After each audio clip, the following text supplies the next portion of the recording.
Delayed by over 2 hours, finally, Narendra Modi's hangout has started. Let's cut across straight to that session. नगर पालिका होते हैं, जिसका election commission मेरे राज्य का होता है। मैं आने वाले दिनों में मेरे राज्य में कानून लाने वाला हूं और मेरे राज्य के अंदर जो भी चुनाव लड़ने के लिए जाएगा, उसको एफिडेविट करनी पड़ेगी कि उसका दुनिया में कहीं पर भी काला धन नहीं है। तो ये अगर हम काला धन के खिलाफ एक हर प्रकार से कानूनी व्यवस्था खड़ी करते हैं, तो हम मानते हैं कि देश को हम बहुत बचा सकते हैं। आपकी चिंता सही है। भारत के गरीब की भलाई के लिए काले धन के ऊपर रोक आनी चाहिए।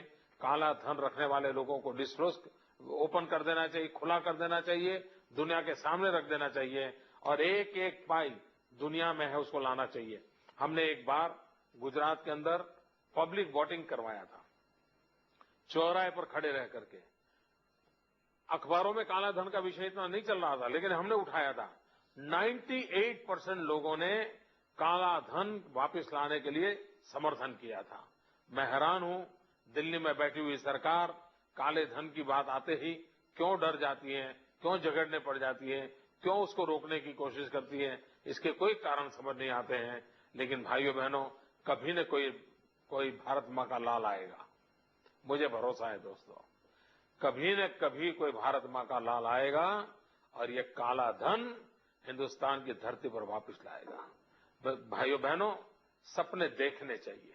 मुझे याद है, मैं 2003 में जब गुजरात का मुख्यमंत्री के रूप में काम कर रहा था, 2001 में मुख्यमंत्री बना, तो मेरा एक सपना था।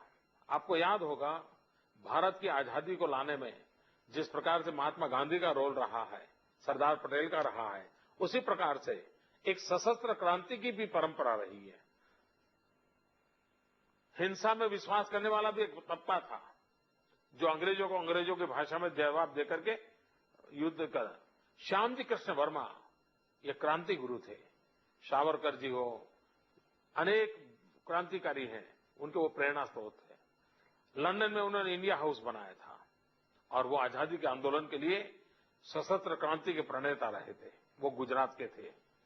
उनका स्वर्गवास हो गया 1930 में और मृत्यु के समय वो लिख के गए थे कि मेरे अस्थि संभाल के रखना और जब हिंदुस्तान आजाद हो तब मेरे अस्थि ले जाना। 1930 में उनका स्वर्गवास हुआ। 1947 में हिंदुस्तान आजाद हुआ।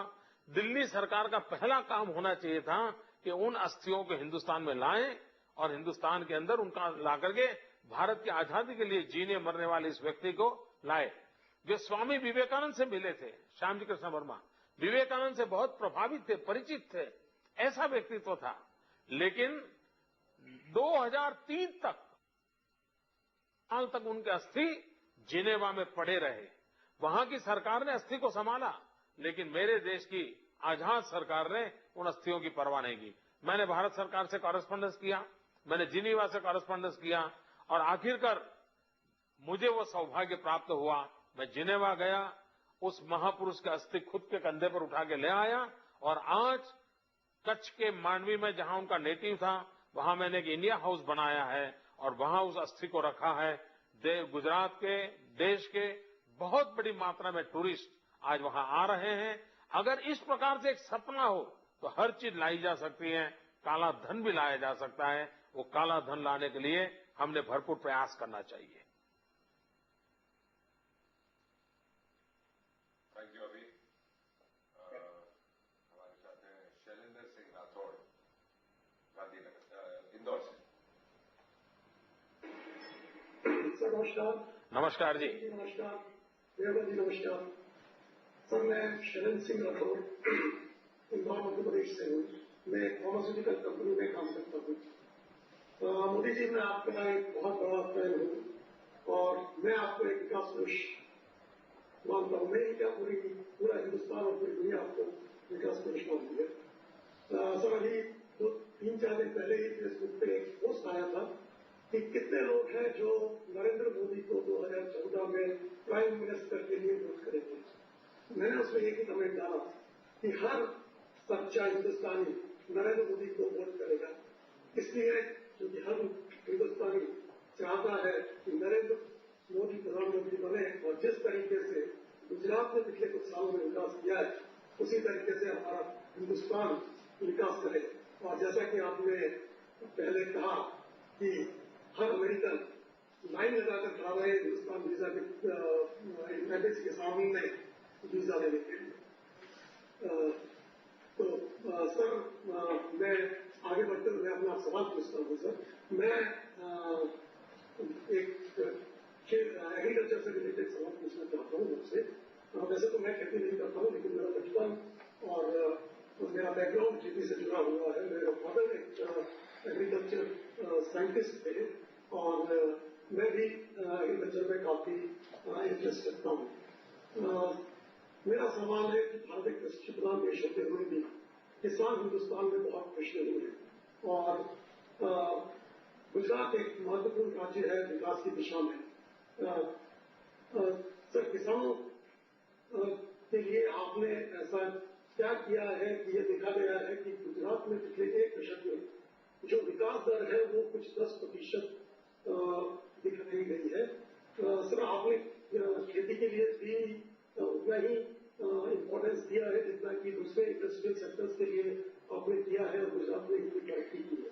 तो मैं यही जानना चाहता हूँ सर इस विकास का पर्टिकुलरली एग्रीकल्चर में क्या महत्वपूर्ण योजनाएं आपने लागू की है और भविष्य में क्या करने वाले हैं कि गुजरात इसी तरीके से कृषि में तरक्की करता है। धन्यवाद भैया, आपने बहुत महत्वपूर्ण सवाल पूछा है। भारत एक कृषि प्रधान देश है, लेकिन अगर हम टीवी देखें और टीवी पर जो एडवर्टाइजमेंट आती है उसको देखें तो लगता है जैसे भारत साबुन प्रधान देश है। हर 10वीं मिनट पे साबुन की एडवर्टाइजमेंट आती है। यानी लगता नहीं है कि भारत साबुन प्रधान देश है कि भारत कृषि प्रधान देश है। तो ये हालत है। उसमें से हमने कृषि की जब चर्चा कर रहे हैं तो कभी कभी जो अपने आप को बड़ा आधुनिक मानते हैं उसको इरिलेवेंट लगता होगा। भाइयों बहनों, मेरे मन में जो बात है मैं जरा थोड़ा विस्तार से बताना चाहूंगा। और मुझे विश्वास है कि जो लोग लाखों की तादाद में, मुझे बताया गया कि आज शायद इन्होंने वर्ल्ड रिकॉर्ड किया है, इतनी बड़ी संख्या में लोग देख रहे हैं इस कार्यक्रम को।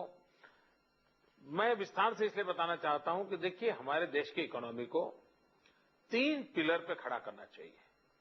1/3 agriculture, 1/3 industry and 1/3 service sector. अगर इन तीनों का बैलेंस ग्रोथ होगा तो कभी भी हमारी इकोनॉमी लड़खड़ा